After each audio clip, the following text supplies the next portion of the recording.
Bueno, buenas tardes. En primer lugar, quiero agradecer la invitación de la Escuela de Auxiliares de Formación de Auxiliares Jurisdiccionales y Administrativos de la Corte Superior de Justicia de Lima para compartir con ustedes esta conferencia denominada Las limitaciones a los poderes del juez superior para anular la resolución impugnada y su problemática en los órganos revisores civiles.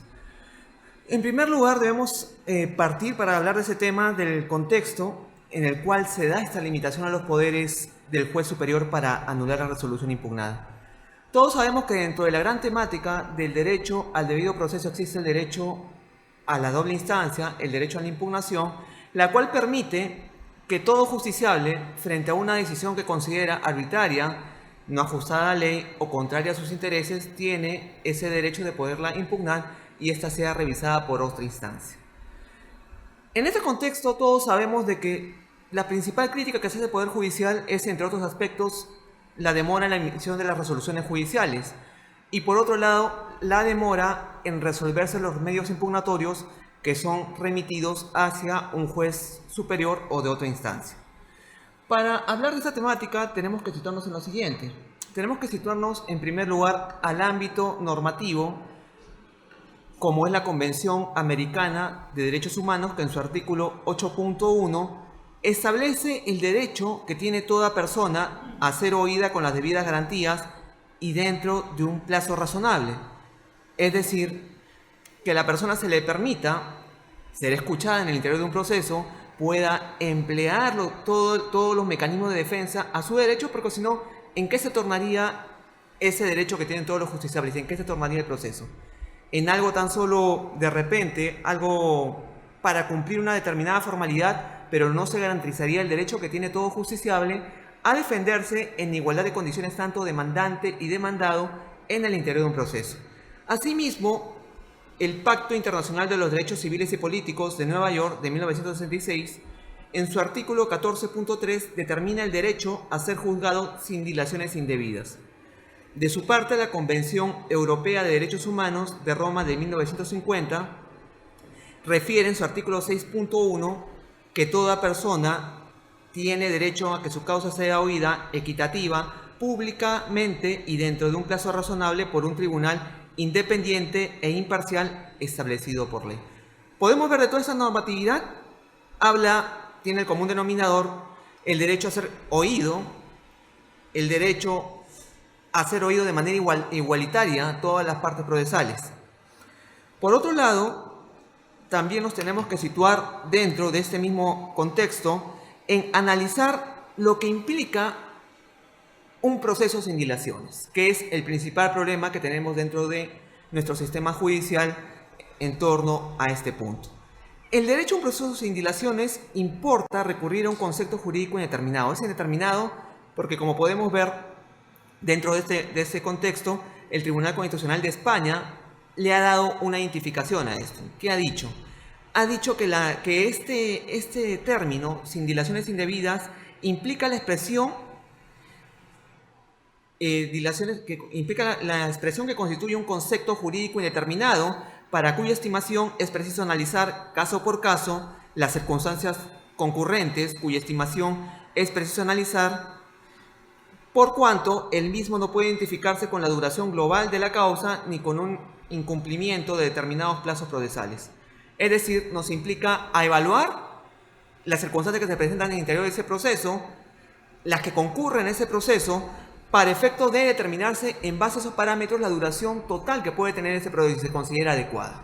en ese contexto. Por otro lado, también dentro de este ámbito general de lo que es ese derecho a ser juzgado sin dilaciones indebidas, podemos también establecer que la propia indeterminación y textura abierta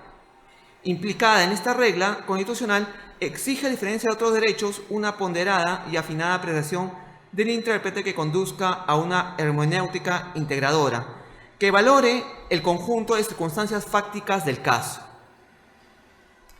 Esto es, todos los procesos no van a tener la misma connotación, pueden tener en este caso una duración mayor o menor, hablando en el ámbito civil, de acuerdo a la vía procedimental. Por ejemplo, un proceso de conocimiento abreviado va a tener una duración mucho mayor y la expedición de la sentencia puede prolongarse después de la audiencia de pruebas, en el caso de un proceso de conocimiento hasta 50 días, justamente porque las reglas procesales están así establecidas. Pero sin embargo, si este caso tiene una complejidad, ya sea por pretensiones, por partes incorporadas al proceso o por terceros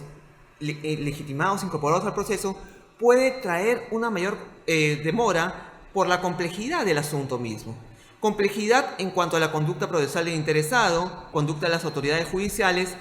y la afectación generada en la situación jurídica de la persona involucrada. Es decir, va a depender de los sujetos procesales y pretensiones para efectos de establecer si es un caso complejo o no. Por otro lado, estas dilaciones que se generan en la expedición de las resoluciones judiciales que no se emiten dentro del plazo razonable y además pueden darse decisiones expedidas con arreglo a ley y así como otras defectuosas en su construcción. ¿Qué implica una decisión judicial? Una decisión judicial es emitida por un juez que es una persona la cual de repente puede errar en cuanto a la emisión de una decisión. Y esa decisión que puede tener, en este caso, errores en cuanto a su construcción, errores en judicando, errores improcedendo o errores incogitando. Si hablamos, por ejemplo, de errores en la construcción, es decir, dentro del procedimiento mismo, estamos hablando de lo que se denomina en doctrina a errores improcedendo. Si hablamos de errores en cuanto a la aplicación de normas, interpretación de normas, estamos hablando de los errores injudicando. Pero si hablamos de errores en cuanto a la motivación de esa resolución, estamos hablando de lo que son errores incogitando. Y todos estos errores que les he hecho referencia pueden ser vistos a través de los medios impugnatorios. Estos medios impugnatorios que nos permiten identificar las decisiones defectuosas. Por ejemplo, ahí podemos ver cuándo son las decisiones defectuosas en su construcción. Podemos dividirlas en dos. Por un lado, cuando el defecto está en la resolución misma. ¿Qué implica eso? Cuando esa decisión no se encuentre motivada o no contenga un orden en la misma resolución, por ejemplo. Un orden en cuanto a la parte resolutoria con las partes considerativas de esa decisión. Por otro lado, puede ser que esa decisión no se encuentre firmada. Todos sabemos que es causal de nulidad que la decisión no se encuentre firmada por el juez y autorizada por el secretario judicial. Por otro lado, cuando hablamos en relación cuando el defecto se ha producido en la secuencia procesal, es decir, antes de la emisión de la resolución, pongámonos en el siguiente supuesto: que la demanda presentada haya sido interpuesta por una persona que no cuenta poder, una persona que de repente no cuenta con facultades para ello, es de repente un incapaz que no puede presentar la demanda por sí misma. O de repente, esta demanda no ha sido notificada al demandado dentro del proceso. Acá hablamos de un defecto que se ha producido dentro de la secuencia procesal, pero sin embargo el proceso ha discurrido y de repente se ha llegado a sentencia, llega hacia el órgano superior y se presentan este tipo de defectos. Por otro lado, también se pueden dar estos defectos, estas decisiones defectuosas, cuando se ubican en la operación intelectual de juzgar, los así llamados errores en judicando, en el cual el juez emite una decisión, emite un pronunciamiento de acuerdo a su criterio de conciencia, pero lo hace mal, aplicando de la norma de manera indebida o interpretando de manera errónea. También podría juzgar mal un juez si comete errores o se equivoca en la operación de individualización de la norma del caso. Es decir, por ejemplo, no efectúa un determinado o idóneo juicio de subjunción, aplica una norma que no corresponde al caso, o también en la interpretación de la norma aplicada. De repente un artículo que ya hay un parámetro interpretativo que de repente ya se ha dado, de repente a través de un precedente judicial, lo interpreta de manera contraria a ese parámetro interpretativo. O también incurren los llamados errores en judicando de derecho. Como les dije, los errores en judicando que van ligados en cuanto a la interpretación, aplicación de normas, que pueden ser normas sustantivas contenidas en el Código Civil o otros ordenamientos o normas procesales. Estos defectos que se pueden presentar también en una decisión judicial pueden ser subsanados a través de los medios impugnatorios previstos por ley. Porque ¿qué buscan los medios impugnatorios? Buscan, en este caso, resarcir, modificar, cambiar la decisión que ha sido emitida. Y justamente ese derecho a la doble instancia lleva a que una decisión de repente que ha sido emitida por un juez, en primera instancia sea revisada por otro juez distinto. Y de repente se hace un colegiado por 3 jueces diferentes que pueden tener otro criterio y hacer justicia en torno a esa decisión. Por otro lado, refiriéndonos a este derecho a la instancia plural, que se encuentra dentro del derecho continente, que es el derecho al debido proceso, radica en el derecho de recurrir razonablemente las resoluciones judiciales ante las instancias superiores en revisión, conforme lo establece el artículo 139, inciso 6 de la Constitución, que establece este derecho. Pero tengamos en cuenta algo: dentro del contexto civil, este derecho a la instancia plural no implica que un caso llegue hasta la Corte Suprema, sino que se agote el derecho a impugnar porque ese caso sea revisado por dos instancias. Pongamos en el supuesto que un caso se inicia ante un juez de paz letrado. Al impugnarse, va a subir hacia el juez especializado ese proceso y con eso concluye el derecho a la doble instancia. Es decir, no todo un proceso para que se llegue a materializar este derecho a la doble instancia tiene que llegar necesariamente hasta la Corte Suprema, ¿no? En ese contexto, actualmente, dentro de las reformas que se están planteando al recurso de casación, se está planteando de que los autos finales no lleguen a la Corte Suprema, es decir, autos de abandono de repente no puedan llegar para de esta manera liberar a la carga procesal que tiene la Corte Suprema, porque se considera que el derecho a la doble instancia se agota con que una decisión sea vista por dos jueces diferentes. Ahí podemos ver una cita en la diapositiva que están observando, que es relativa a la sentencia emitida por el Tribunal Constitucional en el expediente 5194 del año 2005, que es un proceso de amparo, en el cual se establece algunos puntos relevantes en torno a este derecho a la instancia plural y el derecho al acceso a los medios impugnatorios, que señala lo siguiente: uno de los derechos que conforman el derecho al debido proceso es el derecho al acceso a los medios impugnatorios. En ese sentido, es necesario precisar que en la medida en que el derecho al debido proceso no tiene un ámbito constitucionalmente garantizado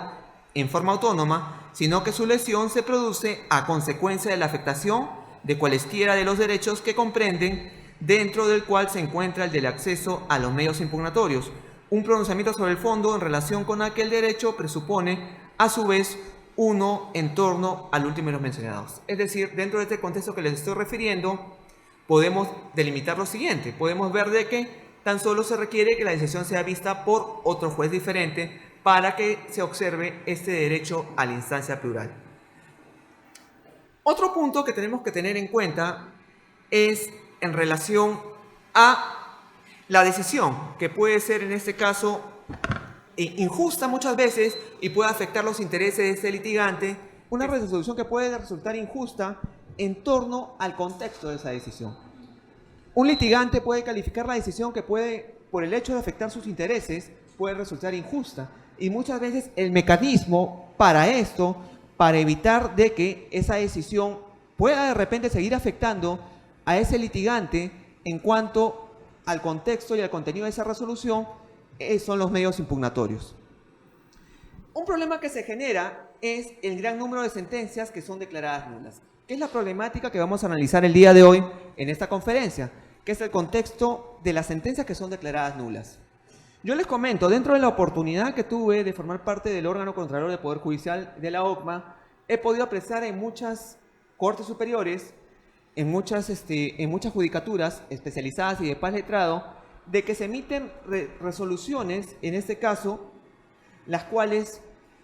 en el peor de los casos, hablando de los órganos revisores, como son un juzgado especializado, y también que he podido ver de juzgados de salas superiores, puedo apreciar que existe un contexto común y un contenido común, que son las sentencias declaradas nulas.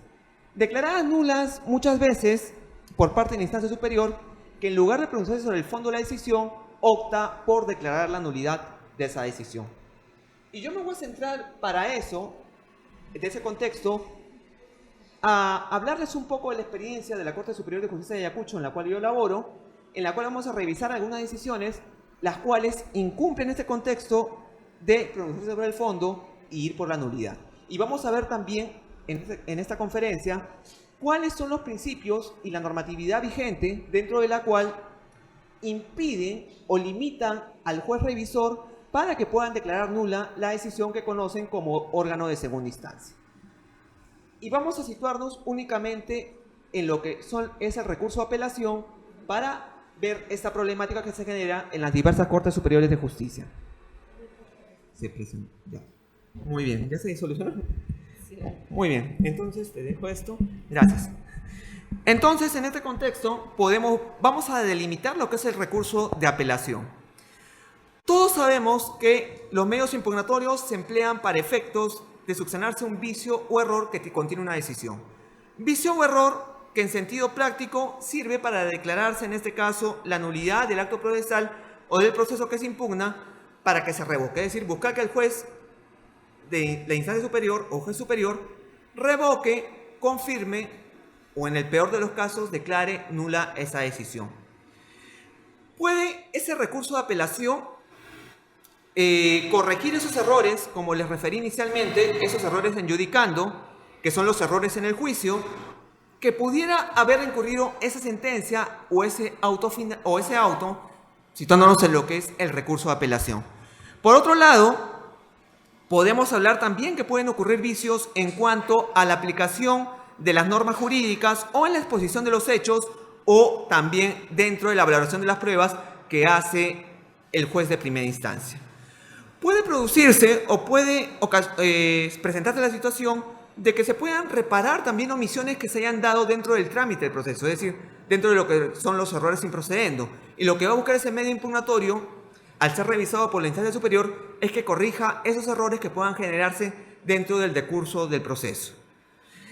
El juez tendrá una apreciación distinta de la prueba o de los elementos constitutivos del proceso, dado que constituyen errores en judicando en cuanto a la construcción de la norma, la aplicación e interpretación normativa. Dentro de este contexto que limita los poderes del juez superior para revisar esa sentencia o ese auto que es de su conocimiento por el medio impugnatorio, la apelación, existen principios que tenemos que considerar y tener en cuenta. Uno de los cuales es el principio del tantum devolutum quantum appellatum. Principio el cual limita a que el juez superior, al juez que conoce la apelación, únicamente se pronuncie en relación a los agravios contenidos en el recurso de apelación. Como podemos ver en la diapositiva, esto está ligado directamente al principio dispositivo, que, como sabemos, el principio dispositivo lleva consigo a que las partes impulsen el proceso. Es decir, el principio dispositivo hace que el juez se pronuncie únicamente los agravios o vicios o errores contenidos en el recurso de apelación. Tenemos que tener en cuenta este punto. Otra cuestión en relación a este principio es de que acá la instancia superior, la instancia de alzada, le es permitido desplegar su actividad sobre aquellos asuntos que están contenidos dentro del recurso de apelación. En tanto, este juez de segunda instancia puede corregir lo decidido por el juez de primera instancia, tanto en la apreciación de los hechos aportados en el proceso y la calificación jurídica. Sin embargo, esta facultad y este principio le obliga a que le ejerza sobre los puntos concretos de la resolución que han sido expresamente impugnados por perjudicar a las partes procesales. Porque ¿qué tenemos que tener en cuenta en torno a la impugnación que se hace a una decisión judicial? De que los puntos, los cuales no están contenidos en el recurso de apelación, estarían consentidos. Pongamos un ejemplo en cuanto a esto. Pongamos que, por ejemplo, la sentencia civil contiene una pretensión principal que es una indemnización por daños y perjuicios, y pongamos que también tiene una pretensión reconvencional de repente. Únicamente se impugna por la parte demandada la pretensión reconvencional que de repente se declara infundada. La otra parte de la sentencia, si no es apelada, la pretensión principal, quedaría consentida y ya no obedecería a pronunciamiento alguno por parte del juez superior en mérito a que no ha sido impugnada.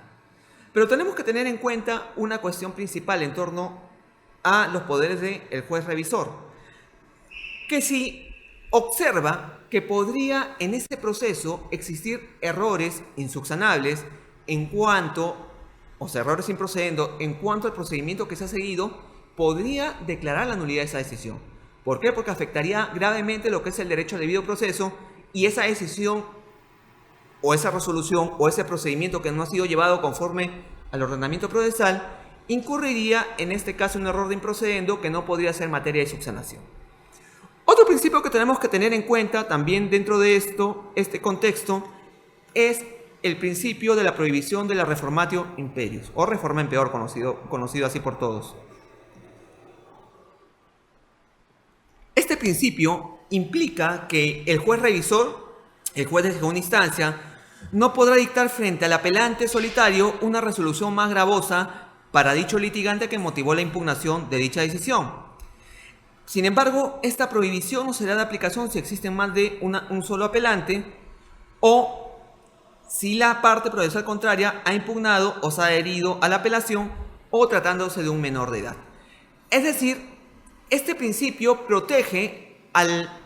litigante el cual no ha optado por apelar esa decisión. Pero sin embargo, este principio se rompe o se quiebra si es que ambas partes impugnan o existe la adhesión al recurso de apelación. Pero centrémonos en el último punto que señala esta diapositiva, tratándose de un menor de edad. El Código Procesal Civil fue modificado en el cual permite actualmente, si es que el caso versa sobre un menor de edad, se aplica el principio de reforma en peor. Esto es lo que trae una de las modificaciones que ha tenido el Código Procesal Civil, y actualmente el principio de reforma en peor,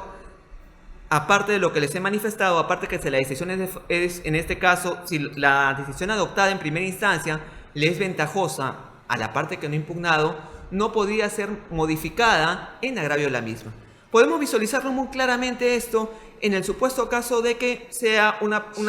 también nos situamos en una pretensión indemnizatoria, en la cual se le otorga de repente una reparación de 100.000 nuevos soles. El juez superior, en el caso que se impugne la sentencia por la parte contraria, no podría, en el supuesto que confirme esa decisión, no podía disminuir este monto.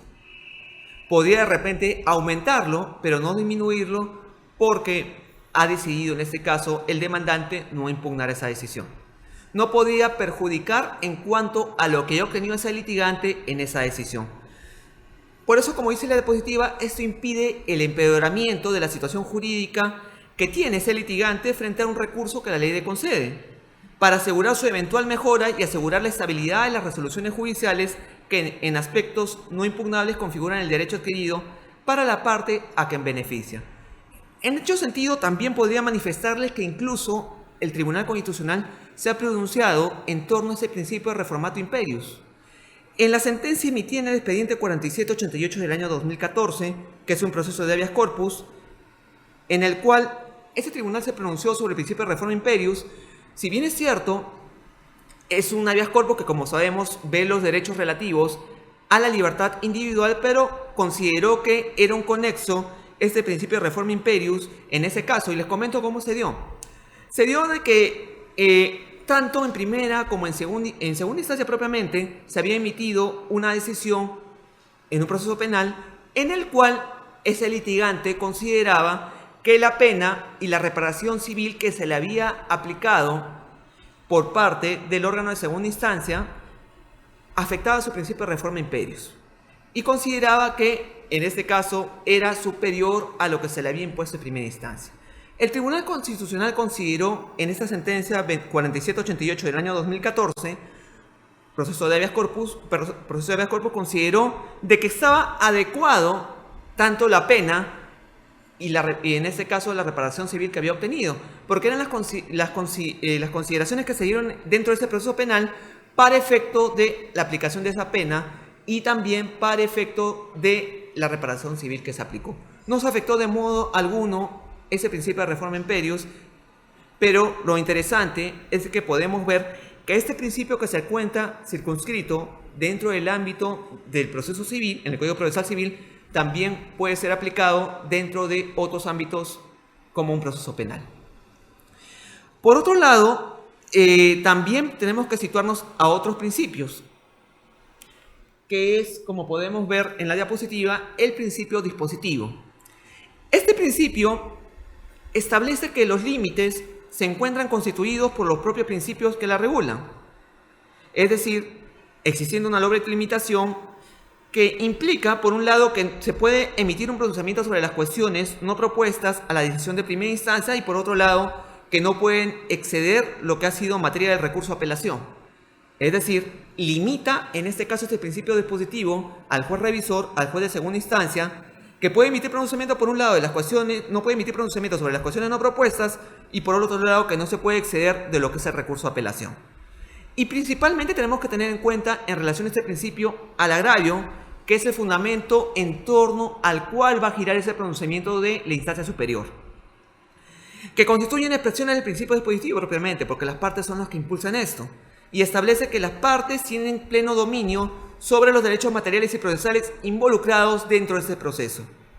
También tenemos que tener en cuenta que dentro de ese principio dispositivo se encuentra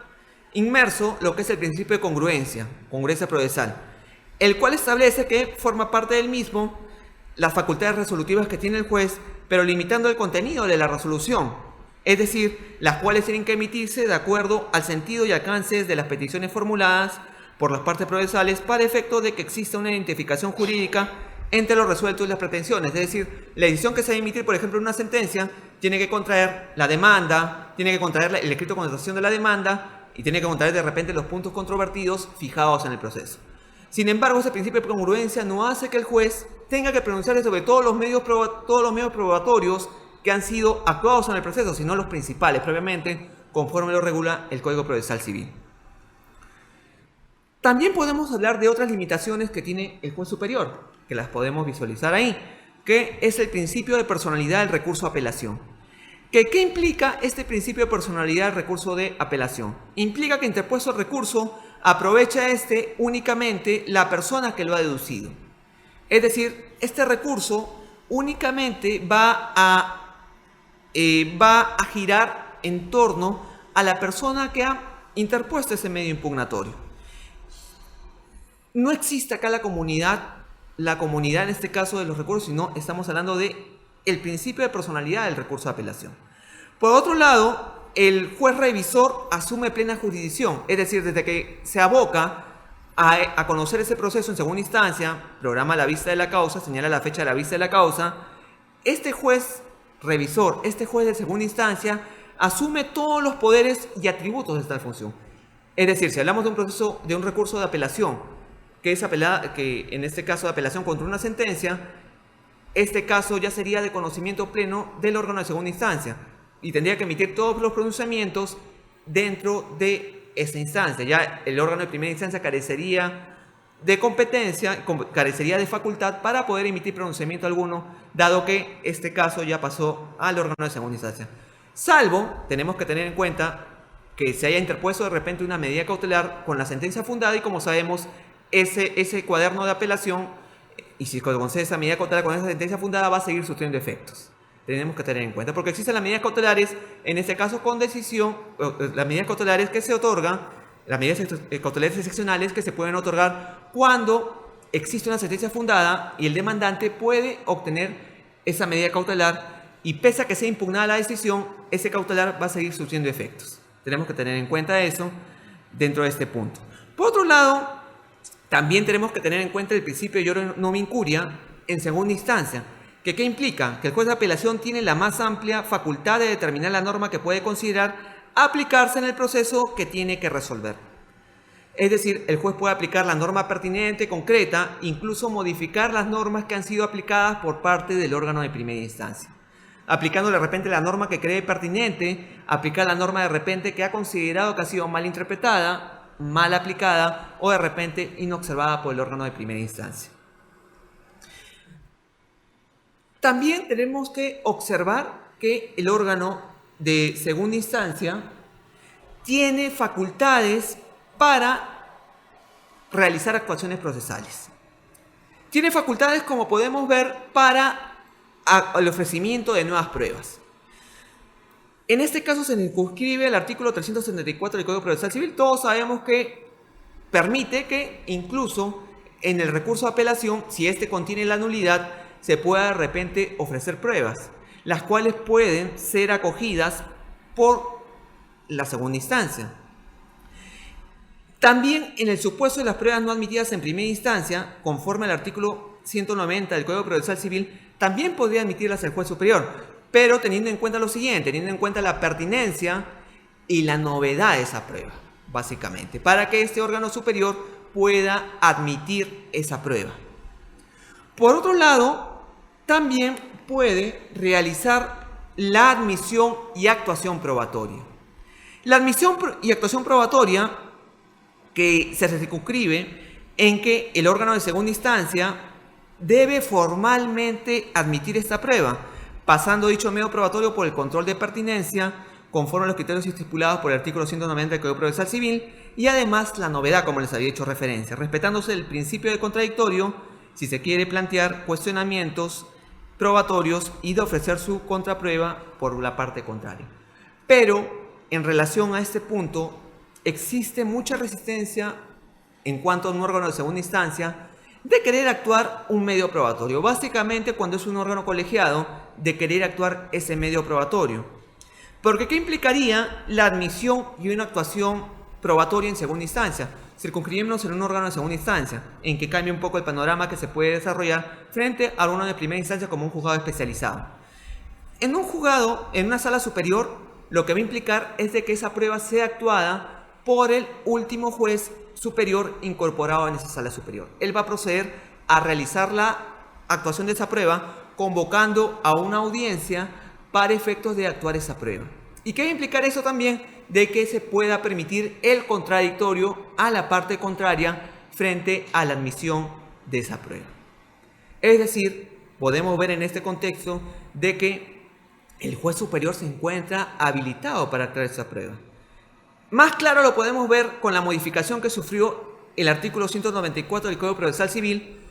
que se encuentra vigente desde el 10 de febrero del año 2015, el cual cambia el contexto de lo que es la actuación de la prueba de oficio y que señala que tanto el juez de primera como de segunda instancia puede actuar la prueba de oficio, circunscribiendo esas dos cosas, de manera excepcional y cuando las partes en el proceso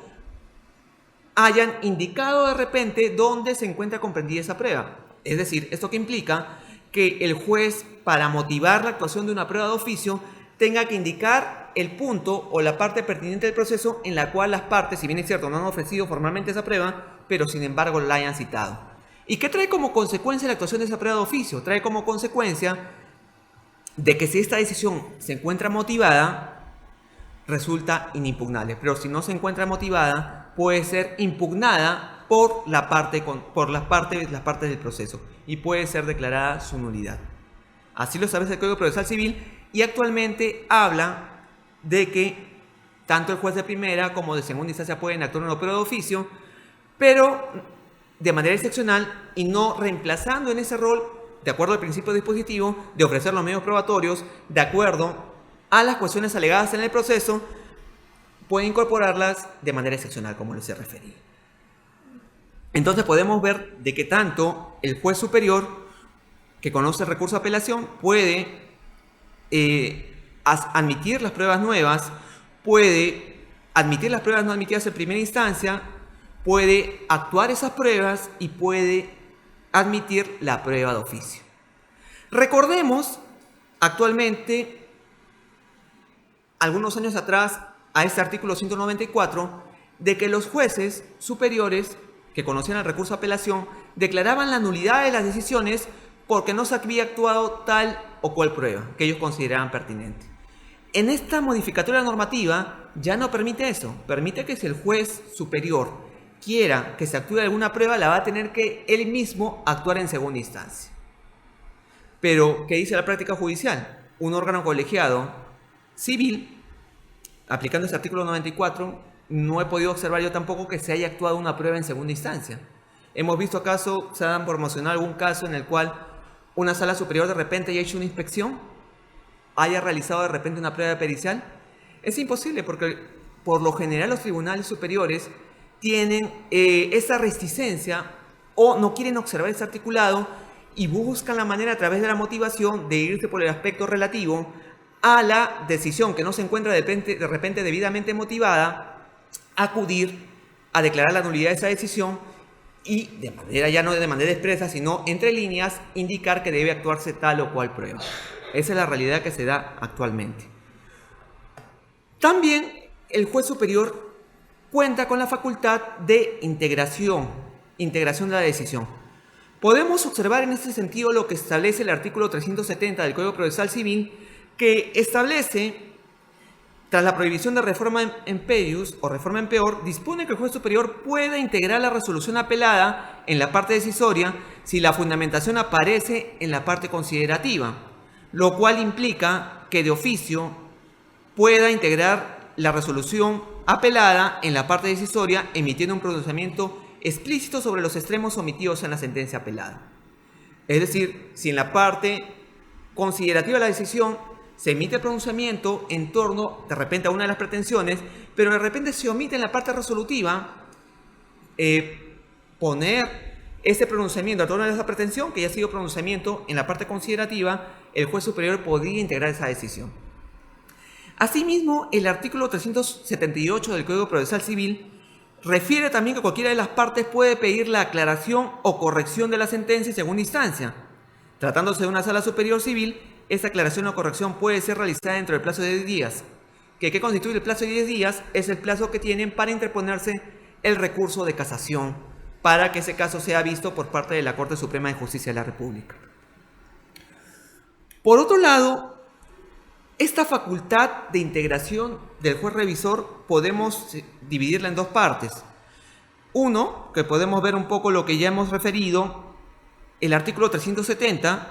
integrar la decisión en la parte decisoria, y el segundo punto, el artículo 378, que habla sobre la aclaración y corrección de esa decisión por parte del órgano de segunda instancia dentro del plazo de 10 días, que es el plazo que corre para el recurso de casación. Ahora vamos a tener en cuenta un dispositivo que fue emitido por parte del Consejo Ejecutivo, el cual impide que el órgano revisor pueda declarar la nulidad de las sentencias, que es la resolución administrativa 002-2014 CE-PJ del 7 de enero de 2014, que se emitió en mérito a la información estadística proporcionada por la Gerencia Informática del Poder Judicial correspondiente a los periodos 2012 y 2013, que detectaron la siguiente problemática: que de toda la carga, de toda la producción que emitían los órganos de segunda instancia,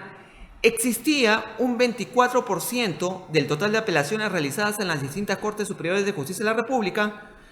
que presentaba decisiones que eran declaradas nulas, presentándose el panorama en que el órgano revisor, cuando tiene un criterio diferente al inferior, no revocaba la decisión y se pronunciaba sobre el fondo del recurso, sino lo que optaba era por anularla y reenviaba para que se emita una nueva sentencia, repitiendo dicha decisión varias veces en un mismo proceso. ¿Cuál es la problemática actual que existe en los órganos jurisdiccionales? Situémonos en lo que aconteció cuando se creó la Corte de Lima Este. Trajo como consecuencia que los procesos,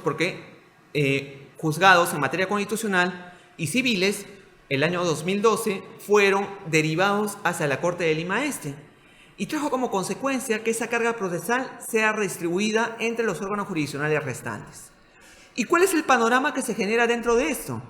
El panorama que se genera dentro de esto es de que esa decisión va a ser conocida por un juez diferente, un juez distinto, un juez que no tramitó ese proceso,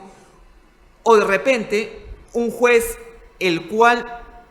está de manera transitoria en ese órgano jurisdiccional, o pongamos de repente que se dé el panorama de que ese órgano tiene el carácter de transitorio, se desactiva, se remite a otro distrito judicial y esa carga también es redistribuida. ¿Qué podría generarse ahí? Podría generarse de repente que el juez, aplicando el artículo 50, opte por convalidar los actos procesales que se han emitido por el juez anterior, de repente, porque lo indica el artículo 50 del Código Procesal Civil, que el juez sustituto que va a conocer el proceso para sentenciar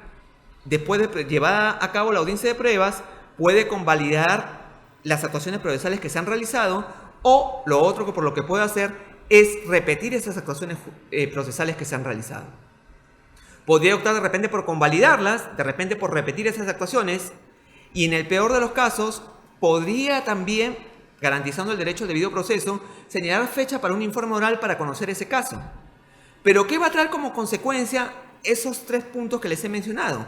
Va a traer como consecuencia de que ese proceso de repente espere medio año, un año, porque sabemos que la realidad de la Corte de Lima,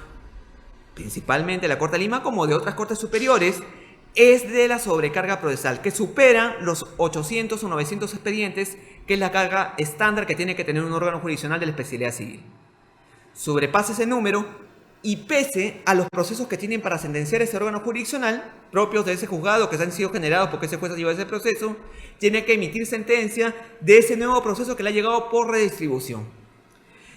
Y al órgano revisor, al declarar la nulidad de esa decisión, ese expediente no va a volver al mismo juez, sino va a ir a un juez distinto, y esto va a traer como consecuencia de que el proceso se prolongue, de que no se respete ese derecho que vimos inicialmente, de que existen procesos sin dilaciones indebidas. Acá podría ser motivada la dilación, pero va a afectar principalmente a ese litigante. Y esa resolución que he señalado, la vemos en la diapositiva emitida por el Consejo Ejecutivo del Poder Judicial, señala y establece esa problemática y por eso fue emitida. Dentro de la motivación de esa resolución podemos ver los siguientes puntos. La primera, que señala que ellos apreciaron que el juez superior, al revisar una resolución y discrepar de la motivación empleada por el órgano inferior jerárquico, considera que se ha incurrido en un vicio en la motivación aparente o defectuosa, declarándose la nulidad y devuelve el expediente para que se emita una nueva resolución. Recordemos la sentencia de Juliana Llamó Gilares, emitida por el Tribunal Constitucional, que hablaba principalmente de lo que era la motivación aparente y defectuosa, que cometió la Corte Suprema en esa decisión, la cual fue declarada nula en cuanto a la valoración principalmente de los hechos en esa sentencia. En esa sentencia que emitió el Tribunal Constitucional, evidentemente se podía apreciar motivación aparente y defectuosa en cuanto a las puñaladas que cometió que esta persona supuestamente para que falleciera su madre se produjeron, entre otros aspectos. Pero en el ámbito civil, de una sentencia civil, en la cual propiamente lo principal que existe y lo principal que se podría cuestionar es de repente, en cuanto a la decisión que se puede emitir, es que esta decisión no cumpla con esos parámetros, es decir, en cuanto a la motivación aparente o defectuosa. Pero sin embargo, si esa decisión cumple con esos parámetros y el juez de repente, o sea, cumple con la debida motivación y el juez superior no discrepa con esa decisión, no está de acuerdo con esa decisión, se va a coger de esta motivación aparente o defectuosa para declarar la nulidad de esa sentencia. La respuesta es que no puede hacerlo de modo alguno. Tan solo, ¿cuándo podría declarar la nulidad de la sentencia? Podría declarar la nulidad de esa sentencia en el supuesto caso de que se trate de vicios o errores insubsanables en el proceso. Podría hacerlo en ese supuesto. Pero si discrepa en la motivación, de modo alguno ese juez puede declarar la nulidad, ciñéndonos a esta resolución administrativa emitida por el principal órgano administrativo del Poder Judicial. El otro punto que establece es de que, no obstante, este razonamiento dentro de esta problemática puede ser aplicable para vicios en la tramitación previa a la resolución impugnada. Dice, no es de aplicación a supuestos vicios de motivación en la resolución, es lo que les estaba refiriendo. Pues en caso que no se trate de vicios en una notificación o en trámite, sino supuestos vicios de valoraciones del juez al momento de resolver un conflicto, por lo tanto, ya no estamos ante un vicio en la motivación, sino simplemente ante un criterio diferente, que podemos ver de las decisiones que se emiten por parte de algunos órganos superiores. Por lo general emplean esta supuesta motivación y motivación de una decisión para declarar la nulidad. Porque ¿qué va a implicar? ¿Qué va a llevar a cabo una decisión declarada nula por un órgano de segunda instancia, un órgano revisor? Va a implicar que se emita la resolución de manera más sencilla, de manera más práctica, porque va a implicar tan solo que de repente cites las normas referidas al debido proceso en la decisión, identifiques el derecho a la pluralidad de instancias, el derecho a la motivación de las decisiones, y tan solo en uno o dos considerandos identificas el error o vicio que se ha cometido, la discrepancia de repente que puede existir en esa decisión para declarar la nulidad. Pero no va a ser de manera directa, como vamos a ver más adelante, sino se va a buscar un poco proteger esto dentro del manto de lo que es el derecho a la motivación de las decisiones. Y si tenemos en la última parte de esa diapositiva que dice, pudiendo solo anular las decisiones del juez superior y reenviar al inferior cuando el vicio advertido se haya producido en la tramitación del proceso anterior a la expedición de la resolución impugnada y que no sea posible subsanar por el órgano revisor, es decir, en cuanto al procedimiento anterior a la sentencia. Por otro lado, tomando en cuenta también esta perspectiva de la facultad que tiene el órgano revisor, este es el punto que establece como regla general y parámetro administrativo la resolución que les he hecho referencia emitida por parte del Consejo Ejecutivo del Poder Judicial. Como regla general, establece que el órgano jurisdiccional competente para resolver el medio impugnatorio, si considera que existen errores de hecho o de derecho en la motivación de la resolución impugnada, deberá revocar y resolver el fondo del asunto jurídico, reservando solo para las situaciones excepcionales su anulación. Los defectos meramente formales del proceso o de la motivación insuficiente o indebida de la resolución impugnada deben ser subsanados o corregidos por el órgano revisor. Y el segundo punto, ¿cuál sería la excepción que se viene convirtiendo en regla en muchos órganos jurisdiccionales? Que es que el órgano jurisdiccional competente para resolver el medio impugnatorio solo podrá anular la resolución impugnada cuando se trate de vicios insubsanables que impidan un pronunciamiento válido sobre el fondo del asunto jurídico, que significan un agravio real y concreto, lo cual corresponde a ser invocado por la parte afectada y deberá estar acreditado en autos. Pero sin embargo, ¿cuál es en este caso la opinión o el criterio en torno al cual emplean los jueces superiores para no aplicar esta resolución administrativa? Muchas veces indica que como no se encuentra regulado en el Código Procesal Civil esta resolución administrativa, no los obliga a que ellos no puedan seguir declarando la nulidad de las decisiones cuando discrepan del criterio que ha empleado el juez inferior. Eso es el criterio y lo que refieren los jueces superiores, pero sin embargo podemos ver que en base a los principios, en base a la actuación, a la facultad de actuación de medios probatorios que tiene el juez como órgano de segunda instancia, hasta de actuar una prueba de oficio, tendría limitaciones para declarar la nulidad de esa decisión. Por otro lado, también tenemos que tener en cuenta, y que se desconoce en muchos casos, que existe una disposición emitida por parte del Consejo Ejecutivo del Poder Judicial contenida en el oficio 449-2014, GO CNDP-CE-PJ, cursado por parte del gerente operacional de la Comisión Nacional de Descarga Procesal, en el cual se dispone, en base a este oficio emitido por el presidente del Consejo Ejecutivo del Poder Judicial, lo siguiente: que la Oficina de Control de la Magistratura del Poder Judicial y las oficinas concentradas de control de la magistratura de los distritos judiciales del país procedan conforme a sus atribuciones cuando se advierta que los jueces en el ejercicio de sus funciones declaran la nulidad de los procesos sin que exista un debido sustento y de acuerdo a la resolución administrativa que les he hecho referencia. Pero sin embargo, no se viene aplicando por parte de todas las ODECMAS este seguimiento o esta verificación en torno a que se venga cumpliendo esta resolución administrativa que les he hecho referencia,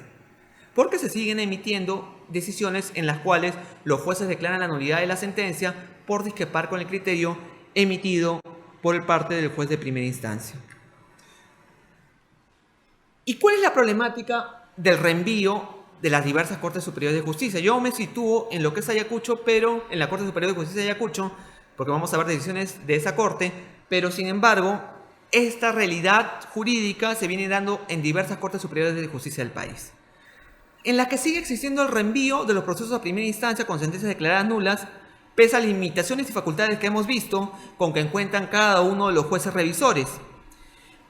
pese incluso a la disposición administrativa emitida por parte del órgano rector del Poder Judicial. Y así también, situándonos básicamente esos jueces en torno al criterio diferente que tiene con el juez inferior. En vez de revocar esa decisión, la declaran nula, pero como vemos, en ningún caso se podría declarar la nulidad de esa decisión si se encuentra debidamente motivada, ¿no? Porque solo recordando un poco lo que vimos en la resolución administrativa anterior, solo puede producirse la anulación de la resolución y reenviar al inferior cuando el vicio advertido se haya producido en la tramitación del proceso antes de la expedición de la resolución impugnada y que no sea posible subsanarse por parte del órgano inferior. Pero la problemática viene siendo de que no se está acatando dicha resolución administrativa por parte de los diversos órganos jurisdiccionales revisores. Y ese es el panorama, ¿no? de que dentro de esta investigación que realicé un poco para efectos de un artículo que he escrito, que va a salir público en los próximos meses para Gaceta Jurídica, que tiene el mismo título de la conferencia, en el cual se ha observado que no se toma en cuenta esta resolución administrativa y viene siendo ello una práctica común que la instancia revisora puede expedir sus pronunciamientos que permite, ¿no? La nulidad de una decisión. Permite que la instancia superior disminuya su carga procesal de manera rápida, porque se emite pronunciamientos con mayor rapidez. Incluso se pueden utilizar plantillas para declarar la nulidad de esas decisiones. Es claro, un juez superior, un juez de segunda instancia ya no va a tener necesidad de elaborar o emitir un pronunciamiento o que le requiera mayor tiempo desarrollar esa decisión que puede ser revocada. Más tiempo le va a implicar a un juez superior, más pronunciamiento y analizar más argumentos para esa decisión que pueda revocar una decisión de primera instancia o confirmarla. En cambio, para una nulidad no se genera el mismo panorama, como les he referido. Incluso va a tener una votación más rápida por parte, si es un órgano colegiado, simplemente. Si se va a declarar la nulidad, va a tener una votación más rápida por parte de ese órgano superior. Pero, como podemos ver ahí, en el caso de un pronunciamiento nulo, va a ser todo más rápido. Como les dije, una votación para el caso concreto de manera más expeditiva, y tan solo va a requerir que esa decisión que declara la nulidad formalmente, para que esté motivada, contenga un pronunciamiento en torno al derecho al debido proceso, citándose alguna referencia doctrinaria en relación a ello, alguna sentencia del Tribunal Constitucional, y dejándose establecida la obligación que tienen los órganos jurisdiccionales de dar una respuesta razonada, motivada y congruente con las pretensiones, para después hacerse referencia al derecho de la motivación de las resoluciones judiciales y finalmente indicarse que en algunas líneas en qué consistió la transgresión a este derecho y efectuarse la declaración de la decisión impugnada. Pueden ver, en términos sencillos, no va a requerir mayor estudio, mayor análisis por parte de esa instancia superior. Pero, ¿cuál va a ser la consecuencia que va a traer de que el proceso sea reenviado y retorne para emitirse una nueva sentencia a primera instancia? Gasto, esfuerzo y la dilación que se genera dentro del proceso con su reenvío. Básicamente eso, que a quien afecta al litigante que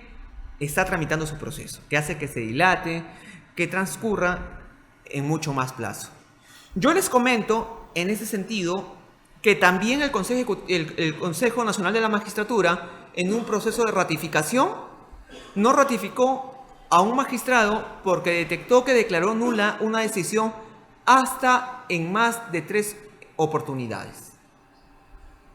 No declaró nula la decisión que la conoció como órgano de segunda instancia hasta en 3 oportunidades. Ya el Consejo Nacional de la Magistratura también está tomando partido en torno a esto, de que el juez superior que conoce el remedio impugnatorio tiene que pronunciarse sobre el fondo de esa decisión, porque esto perjudica más que todo al litigante, al justiciable. Y ahí podemos ver la estadística dentro de este estudio que hemos podido detectar en la Corte Superior de Justicia de Ayacucho, que la cual, de un total de 1.163 expedientes resueltos el año 2016, 141 expedientes correspondieron a procesos anulados, ¿no? O sea, constituye un 12% de toda la carga procesal, de toda la producción emitida por ese órgano jurisdiccional. 937 fueron confirmados, que constituye un 81%, y 85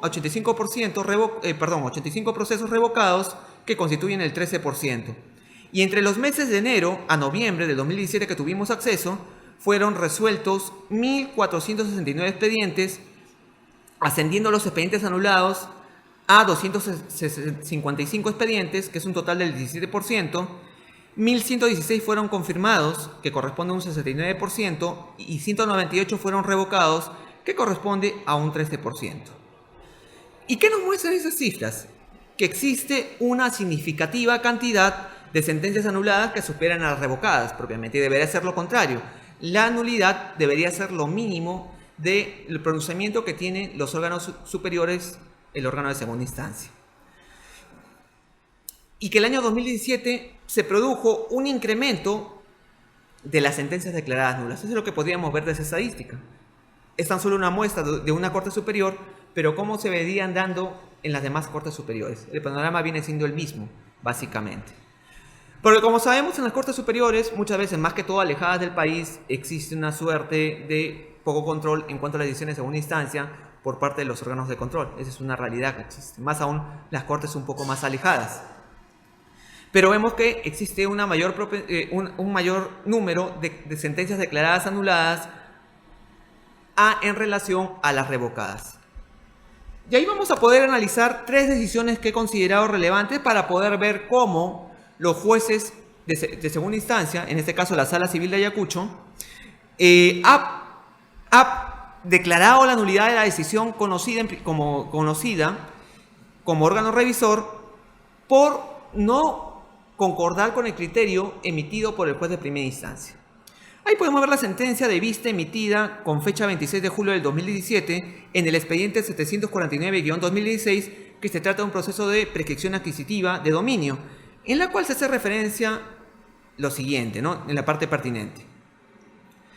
Se señala que el ACO arriba a conclusiones que no se contradicen con los medios probatorios obrantes en autos, toda vez que la falta de identificación del bien sub litis no supone en modo alguno la carencia del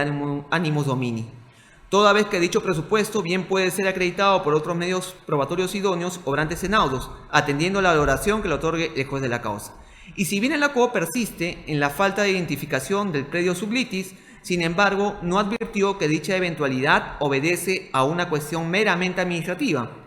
Esto es la pugna entre la delimitación territorial entre los distritos de San Juan Bautista y Carmen Alto, que son 2 distritos de Ayacucho, y por otro lado, si bien el ACO concluye en la inexistencia de la posición pacífica en virtud de la sentencia condenatoria expedida en el proceso penal, sin embargo, de la lectura de dicha ejecutoria no se aprecia ni vendedora, ni demandante y comprador fueron comprendidos en el proceso penal, mucho menos fueron condenados, y finalmente la conclusión arribada respecto a la improbabilidad de efectuarse una transferencia del bien sub litis carece de sustento probatorio, obedeciendo solo a la apreciación subjetiva del ACO. Resulta evidente la transgresión del derecho al debido proceso en su vertiente al derecho a la debida motivación de las resoluciones judiciales al incurrirse en una motivación aparente en la sentencia en materia de impugnación y a la vez en la carencia de una valoración conjunta y razonada de los medios probatorios invocados por las partes procesales, debiendo decretarse la nulidad de la sentencia recurrida a fin de que el juez emita un nuevo pronunciamiento conforme a ley y a los fundamentos desarrollados precedentemente. ¿Qué podemos ver de esa decisión? De que la instancia superior difiere o no considera o no concuerda con los argumentos emitidos por el juez de primera instancia. Y en base, pese a que ellos han identificado en este caso algunos puntos con los cuales no concuerdan, ellos le está indicando el juez cómo debería de repente considerar ese medio probatorio o cómo podría resolver en base a esos argumentos que ellos han empleado. Pero ¿cuál debería ser el pronunciamiento que habrían emitido de acuerdo al panorama que hemos visto? Era de repente revocar esa decisión y declararla como ellos creían pertinente, fundada o infundada, pero no podían de modo alguno declarar la nulidad por discrepar con el razonamiento empleado por el juez de primera instancia. Veamos otra decisión, que es emitida en el expediente 2527 del año 2015 sobre interdicto de recobrar, emitida en la sentencia de vista 25 de fecha 16 de mayo del 2017. Acá que se señala por parte de la Sala Superior de Justicia de Ayacucho, la Sala Civil de Justicia de Ayacucho, señala: al respecto debemos precisar que para llegar a determinar si aconteció o no el despojo alegado por el demandante en los procesos de interdicto, no resulta suficiente advertir que no se haya alegado la existencia de amenaza y daños y perjuicios en la denuncia penal efectuada a nivel fiscal, los cuales, si fueron alegados en el proceso de autos, toda vez que dichas eventualidades no acreditan ni desacreditan la existencia del despojo como objeto de un proceso de interdicto de recobrar, siendo fundamental en efecto de los medios probatorios existentes en autos la actuación de medios probatorios idóneos para tal fin. Consecuentemente, resulta evidente la transgresión del derecho al debido proceso en su vertiente del derecho a la debida motivación de resoluciones judiciales al incurrirse en una motivación aparente en la sentencia en materia de impugnación y a la vez en la carencia de valoración conjunta y razonada de los medios probatorios invocados por las partes procesales. por lo que, a fin de evitarse nulidades posteriores y en aras de salvaguarda al derecho a la pluralidad de instancias de las partes procesales, debe decretarse la nulidad de la sentencia recurrida. Finalmente, no está de más recomendar al juez de la causa actuar todos los medios probatorios que sean necesarios a fin de solucionar la controversia de autos, apelando incluso a la facultad que le confiere el artículo 194 del Código Procesal Civil. Nuevamente, discrepancia de criterio y de manera, podríamos decir, entre líneas, recomienda al juez que actúe prueba de oficio cuando esa instancia superior podría haber revocado esa decisión y actuado esa prueba de oficio. Nuevamente, no se observa la resolución administrativa que les hice referencia. Y ahora pasemos a la última sentencia que vamos a ver para esa problemática que se ha manifestado para esta conferencia, que es la emitida en el expediente 1768 del año 2016, que es un proceso de desalojo que corresponde a la sentencia de vista número 16 de fecha 16 de octubre del año 2017, que en la parte pertinente que señala en ese proceso de desalojo, se advierte que el juicio valorativo emitido por el ACUO en la sentencia desestimatoria de autos afectó el derecho de motivación de las resoluciones judiciales, al incurrir en una falta de motivación interna del razonamiento, pues existe incoherencia narrativa al reconocer por un lado la existencia de un derecho incuestionable del demandante, véase parte final del noveno considerando, así como afirmar que no se desprende que los emplazados tengan título que justifique su posesión, véase noveno considerando, y por otro lado concluir que no corresponde acoger la pretensión demandada al no encontrarse plenamente identificado el predio en materia de desalojo, al no generarse certeza del terreno cuya restitución se reclama sea el mismo que ocupan los demandados, véase octavo considerando. Se concluye que el razonamiento efectuado por el ACUO contiene una incoherencia narrativa respecto a la premisa jurídica expuesta, conforme a quedado expuesto precedentemente, en tanto a la falta de identificación plena del bien sub litis que advierte, no se concretó en la realidad a la individualización del mismo al verificarse en autos la existencia de la memoria descriptiva y planos correspondientes y su no ubicación nominal de la comunidad campesina. Es decir, el juez identifica, en este caso, en primer lugar podemos ver los puntos en los cuales ha motivado el juez, pero sin embargo señala que existe una incoherencia narrativa porque no concuerda con ese criterio. Y al final incluso llegan para ellos consideran que sí se encuentra identificado el bien. Si se encuentra identificado el bien materia de desalojo, debieron proceder ellos, esa decisión que como podemos ver venía declarada infundada, podían haber revocado esa decisión y declararla fundada. Pero sin embargo, como les digo, se genera una decisión judicial de manera más rápida declarándose la nulidad. Y genera mayor producción también para ese órgano jurisdiccional por los motivos que les expuse anteriormente. Ahora bien, vamos a pasar a las conclusiones para culminar esta conferencia dentro de todo el panorama que les he referido. Los problemas que se presentan en las diversas Cortes Superiores de Justicia, es como les dije inicialmente, es la cantidad que hemos podido ver de las estadísticas de sentencias declaradas nulas, que a nivel nacional llegan a un 23%, como lo detectó el Consejo Ejecutivo del Poder Judicial, para proceder a declarar, emitir esta decisión administrativa que ordena que los órganos jurisdiccionales los órganos judiciales revisores no puedan declarar la nulidad de las sentencias, salvo el supuesto que el vicio o error no pueda ser materia de subsanación y haya sido cometido antes de la emisión de la decisión impugnada. Eso lo señala claramente esta resolución administrativa que hemos visto. Porque como podemos ver, es una vía más sencilla declarar la nulidad, como lo hemos analizado. Y por otro lado, argumentarse errores improcedendo e incogitando va a traer nuevamente que una decisión retorna a primera instancia y como consecuencia de ello que se genere dilación para la emisión de esa sentencia en primera instancia, que puede demorar un plazo mayor incluso al que demoró que ese recurso impugnatorio retornara a primera instancia. Y como consecuencia va a traer que no se observe ese derecho que tiene todo litigante a un proceso sin dilaciones indebidas. Por otro lado, también tenemos que tener en cuenta que conforme a lo que hemos visto, las reformas legislativas que ha tenido el Código Procesal Civil el 10 de febrero del año 2015 han traído como consecuencia que nuestro ordenamiento procesal actualmente resulte, ya hemos visto, los principios y las limitaciones que tiene el juez superior al conocer el recurso de apelación, tenga en este caso pocas probabilidades de declarar la nulidad de esa decisión. ¿Por qué? Esto va a traer como consecuencia, y va a traer como consecuencia que ese juez desconozca incluso un procedimiento administrativo del Consejo Ejecutivo del Poder Judicial, y debería ser la nulidad la última ratio cuando no pueda ser subsanado ese error o ese vicio dentro del proceso antes de la emisión de la decisión impugnada.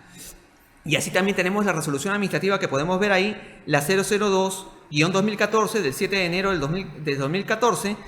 que establece reglas claras que deben ser acatadas por parte de los jueces especializados y mixtos y superiores de la República para evitar el mal uso de la técnica del reenvío, que como ya hemos visto, todos los problemas que afecta. Y asimismo, el oficio 449-2014-GO, CNDDP-CE/PJ, cursado por el gerente operacional de la Comisión Nacional de Descarga del Proceso de Descarga Procesal del Consejo Ejecutivo del Poder Judicial, que señala que tanto la OGMA como las ODEGMAS deben verificar que no se vengan declarando la nulidad de las sentencias conforme a la resolución administrativa 002-2014 del Consejo Ejecutivo del Poder Judicial. Y podemos ver de esa muestra que hemos visto que el principal punto es la discrepancia con la motivación que existe con la decisión emitida por el órgano de primera instancia para efecto de declarar la nulidad y procederse al reenvío de ese proceso nuevamente a primera instancia. Sustentado,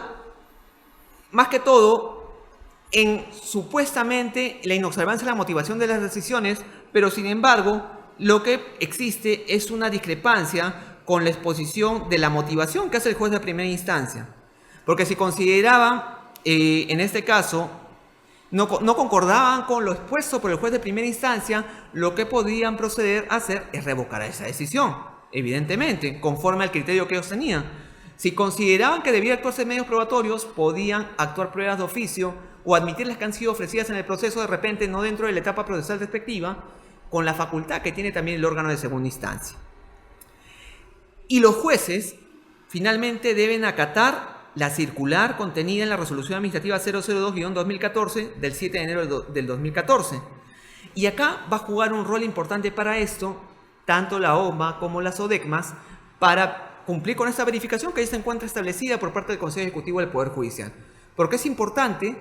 que se cumpla esta directiva para efectos de ¿qué? Para efectos de que no se siga generando dilación indebida hacia el justiciable, no se siga generando dilación indebida en cuanto a la emisión de la sentencia que es declarada nula nuevamente con el reenvío que se produce. Aparte de los problemas que más se generan en órganos de primera instancia en relación a los de segunda instancia, porque la actividad que realiza segunda instancia es, si comparamos, es distinta, porque un juez de una sala civil de segunda instancia no realiza audiencias propiamente, tan solo escucha los informes orales que se puedan realizar para el conocimiento del medio impugnatorio, no realiza audiencias, no realiza diligencias fuera del local de juzgado propiamente, y cuentan con mayor tiempo como órgano revisor. Frente a que un proceso sea reenviado a primera instancia va a traer como consecuencia de que se le programe una fecha para la emisión de la decisión, de que de repente no sea el mismo juez que va a emitir la decisión, y frente a la carga que tiene por parte de su propio despacho, tenga que acumularse con esa nueva carga en el supuesto que ese órgano jurisdiccional se haya desactivado o haya sido remitido a otra Corte Superior de Justicia, entre otros supuestos que puedan darse. Debe haber en este caso una conciencia y una mayor toma de decisión por parte de los jueces revisores en cuanto a dos puntos. La primera, considerar el tiempo que ha demorado que este proceso llegue a segunda instancia y se le programe la fecha para efecto de la vista de la causa, que puede ser medio año, que puede ser algunos meses. Y el segundo punto, las consecuencias que va a traer que esa sentencia al declararse nula nuevamente retorne a primera instancia, que va a generar únicamente perjuicio y mayor crítica hacia el Poder Judicial por la demora en los procesos. Pero básicamente va a partir de un cambio de conciencia de los colegas, en este caso principalmente los órganos colegiados, de aplicar esta resolución administrativa, pese a que les va a bajar de repente su producción, van a tener que motivar más una decisión, pero sin embargo va a generar una mayor visión o una mayor credibilidad hacia el Poder Judicial por parte de los litigantes y justiciales. Bueno, les agradezco su atención el día de hoy y gracias por su atención, ¿no?